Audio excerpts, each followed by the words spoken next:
Australia आगे बढ़ते हैं, बात अब करेंगे राफेल की, जिस पर बहुत बड़ी डील हुई है। बड़ी खबर इससे जुड़ी बता दें, फ्रांस ने राफेल डील का प्रस्ताव सौंपा है। गवर्नमेंट टू गवर्नमेंट डील का प्रस्ताव सौंपा गया है और 114 राफेल विमानों की खरीद का प्रस्ताव दिया गया है, जिसमें भारत में बनेंगे 94 राफेल लड़ाकू विमान और 3 करोड़ 25 लाख रुपए का यह प्रस्ताव है। और आपको बता दें कि 10 के साथ भारतीय कंपनियां निर्माण इसका करेगी और सोर्स कोड ICD पर तस्वीर अभी फिलहाल साफ नहीं है, लेकिन इंडियन एयरफोर्स के लिए 114 राफेल लड़ाकू विमान खरीदने की डील अब आगे बढ़ती हुई इस वक्त दिखाई दे रही है। फ्रांस ने भारत सरकार को इस सौदे के लिए अपना डिटेल टेक्निकल एंड कॉमर्शियल प्रस्ताव सौंप दिया है और इस प्रस्ताव की सबसे बड़ी खासियत यह है कि ज्यादातर विमान भारत में ही बनाए जाएंगे। फ्रांस के प्रस्ताव के मुताबिक 114 में से 94 राफेल लड़ाकू विमानों का निर्माण भारत में लोकल पार्टनर के साथ मिलकर किया जाएगा। इस प्रोजेक्ट में दसो एविएशन के साथ MBDA, सफरान और थेलस जैसी फ्रांसीसी रक्षा कंपनियां भी शामिल होंगी। अब माना यह जा रहा है कि इस परियोजना से भारतीय रक्षा उद्योग को करीब 1 करोड़ 6 लाख रुपए का रेवेन्यू जनरेट करने का मौका मिल सकता है।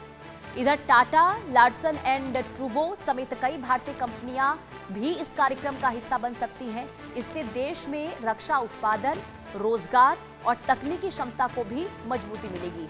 रक्षा मंत्रालय और भारतीय वायुसेना फिलहाल फ्रांस के प्रस्ताव का विस्तार से अध्ययन कर रहे हैं। भारत ये भी देखेगा कि राफेल में स्वदेशी एयर टू एयर मिसाइल अस्त्र का भी इंटीग्रेशन हो।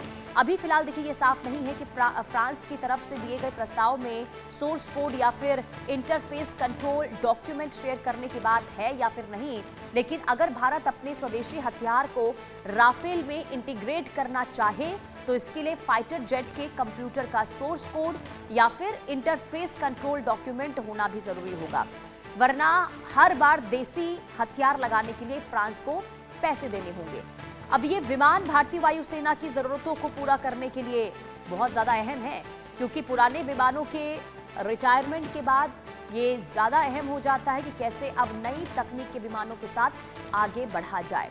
आइए अब आपको बताते हैं कि राफेल की खासियत क्या है और राफेल को लेकर जो डील हुई है वो आखिर अहम क्यों मानी जा रही है। तो सबसे पहले आपको ये भी बता देते हैं खासियत राफेल की। तो ग्राफिक्स के जरिए आपको जानकारी दे दें कि 4.5वीं पीढ़ी का ये twin engine multi role fighter jet है और इसी के साथ ही फ्रांसीसी कंपनी दसो एविएशन द्वारा ये निर्मित होगा। और वहीं अधिकतम रफ्तार की अगर हम बात करते हैं तो 2222 किलोमीटर प्रति घंटे की इसकी रफ्तार है और इसलिए ये काफी जो है अहम माना जाता है। 50,000 फीट तक उड़ान भरने में ये राफेल जो है वो सक्षम है। इसके अलावा 9,500 किलोग्राम तक के हथियारों से ये लैस रहता है, यानी कि इसमें तमाम अत्याधुनिक चीजें जो हैं पहले से ही रहती हैं और मिटियोर, स्कैल्प, हमारे हैमर जैसी जो मिसाइलें हैं वो इसमें रहती हैं, उससे ये लैस रहता है। इसके अलावा कॉम्बैक्ट रेडियस 3,700 किलोमीटर का इसका रहता है। दूसरी तरफ आपको ये भी बता दें कि रेट ऑफ क्लाइंब 300 मीटर प्रति सेकंड की इसकी रहती है और लगातार 10 घंटे उड़ान भरने में ये सक्षम है।